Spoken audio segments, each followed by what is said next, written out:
Para security guard nandito na eh, balay. Kasi pa yung mga ilam lang. Bidi siyempre. Ang sisipag nyo. Shout out na! Uta. Shoutout sa mga taga-Malacan niya. Shoutout sa mga bupalo.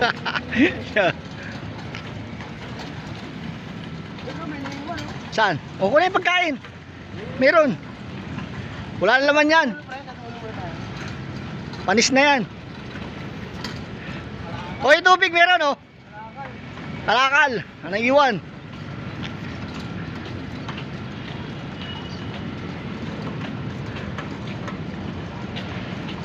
Dito po ngayon kami sa Intramuros.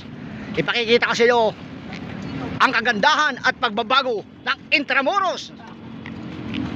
Ayan na, bagong bago gawa. Di pa tapos yan ha.